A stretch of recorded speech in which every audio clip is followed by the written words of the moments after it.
So Unreal Engine is this fascinating creation. It's a big, bold, crazy bet that you made. Maybe it's good to actually explain what Unreal Engine is for people sort of outside this world. I would say it transformed the gaming industry, but that was a big bet in 1995 that most of the effort would be on creating the gaming engine, not the game.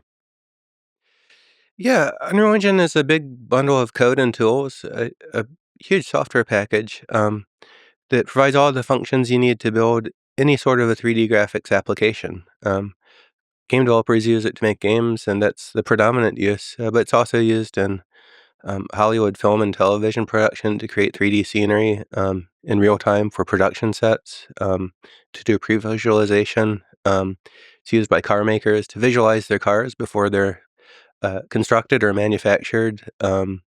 It's used by architects to preview buildings before they're made, and industrial designers of all sorts.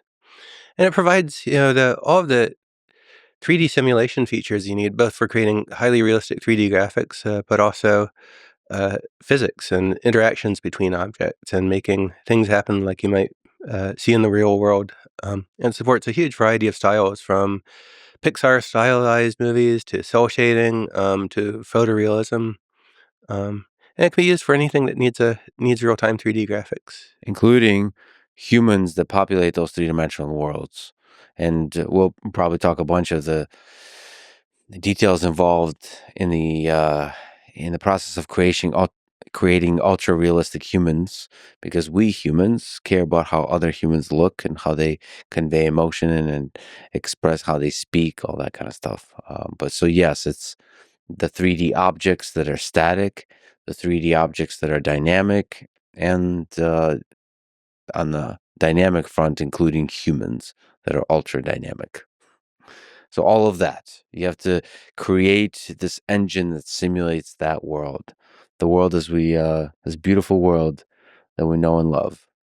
Okay, so but you're early, so here you see Doom, and you're trying to create this world and trying to create an engine that would not just power Unreal, the video game, but future video games. So how do you go about it? What are you thinking? And that I should sort of linger on that. That is a crazy bet that we're going to build an engine as a company.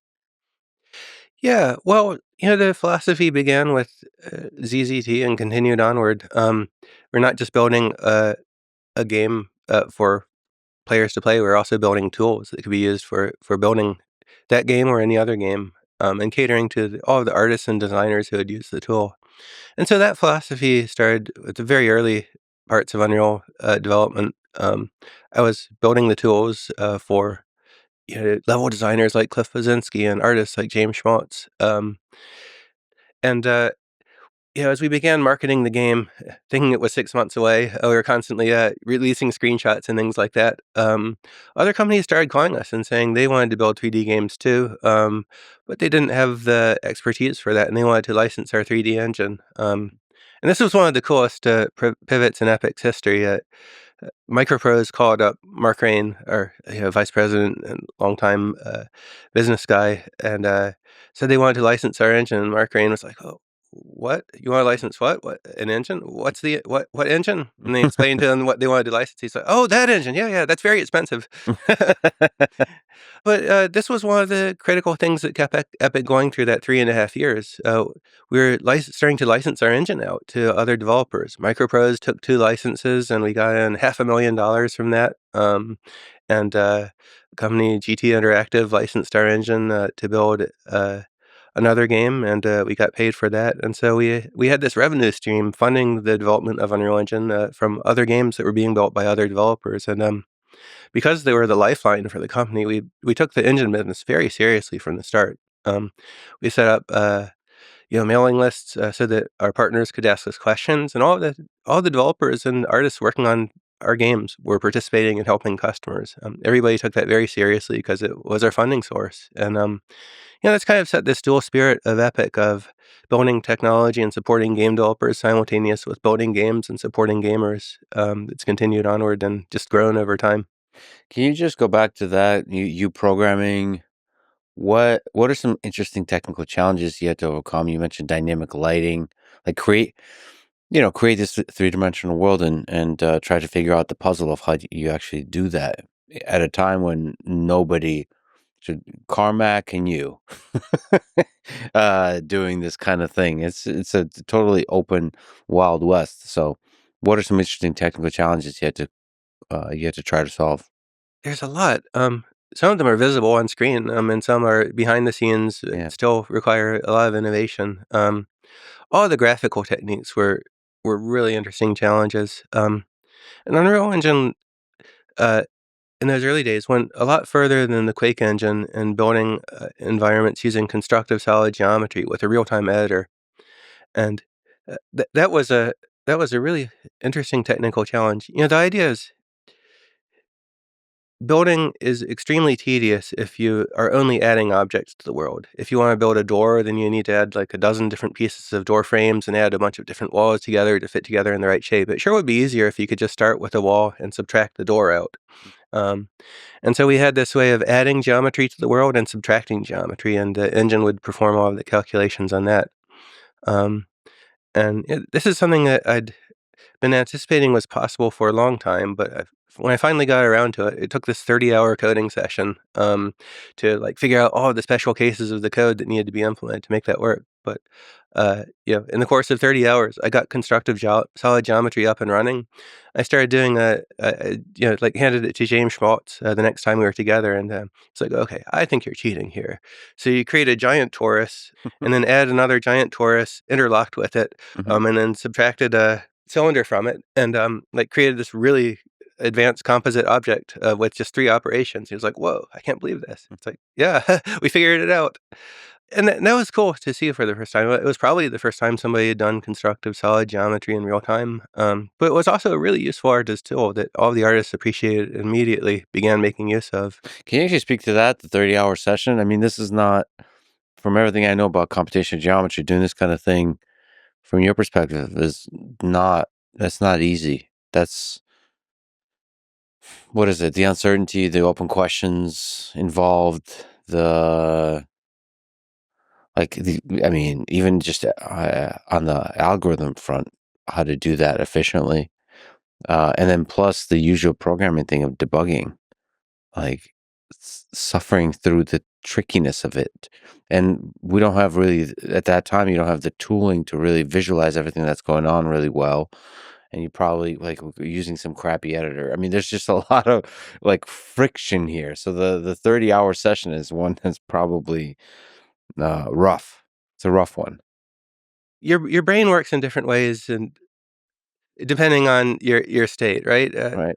There are some things that require really working on a problem fresh, where you've put together a bunch of logical pieces, and now you just need to write a whole lot of code to make it all work together, and you know, plumb a whole lot of data between a whole lot of different algorithms. But I think our brains have vastly more horsepower than we're able to directly access by thinking of what code to type next. And after you've been working for a very long time, you can get into a sleep deprived state where you have much, much more direct access to that low level knowledge. That's great. Yeah. Because there are symptoms that are well studied of sleep deprivation. One of them is short term memory loss, and so you're working without like the easy recall of the code you just typed. But your brain is then freed to think about other problems, and I'd built up this intuition over a very long period of time. So the foundation for the subject is the binary space partitioning tree, this data structure invented by a computer science graphics researcher Bruce Naylor. Mhm. Carmack had picked up on that and had used the technique in Doom to really great effect. And I'd picked up on that, and Unreal Engine was using this technique for all of its graphics and rendering, but it was just additive geometry everywhere, and it had a lot of overlapping polygons and was pretty inefficient.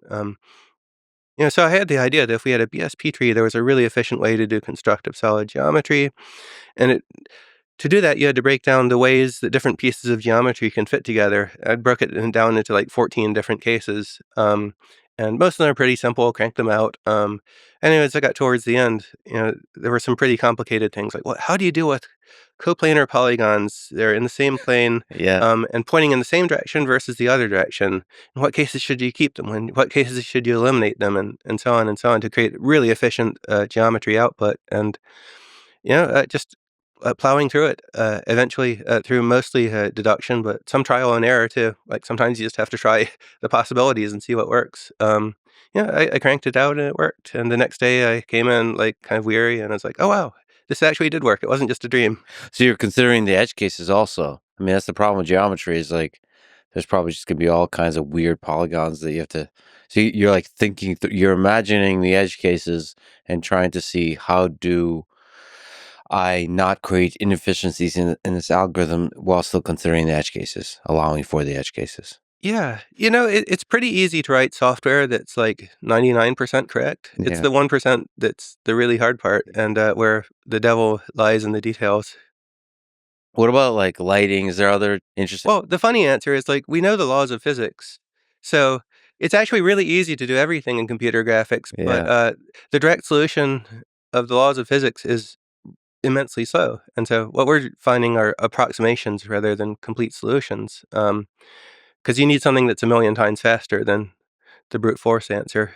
We should say that the physics of the seed is you just take a bunch of photons and bounce them around. That's how light works. But Yeah. that's going to be very inefficient because there's it's a lot of bouncing and a lot of photons.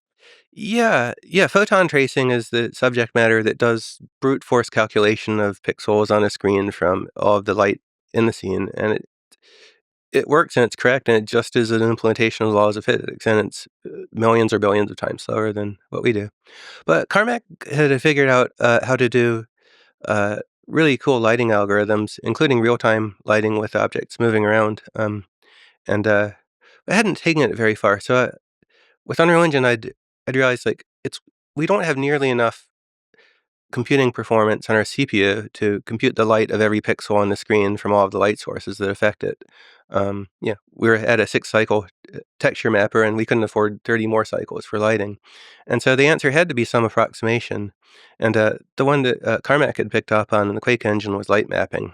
That if we, instead of calculating all of the lighting on every pixel, what if we made a big texture that we placed over all of the walls in the scene that was like wallpaper? And what if we say every foot we're going to compute a lighting value for just that one foot grid on the object rather than computing it everywhere? And then if we just linear interpolate that over the course of it, you get a lighting and solution that actually works pretty well and is fast enough to work. And so a lot of Unreal Engine's lighting techniques were based on light mapping. We introduced colored lighting. So you could have colored light sources. Then we realized, oh, since we're doing this and we're doing it on light maps, we can actually do some pretty expensive calculations, hundreds of cycles, since we're only calculating it for every 1 foot of world space rather than every pixel.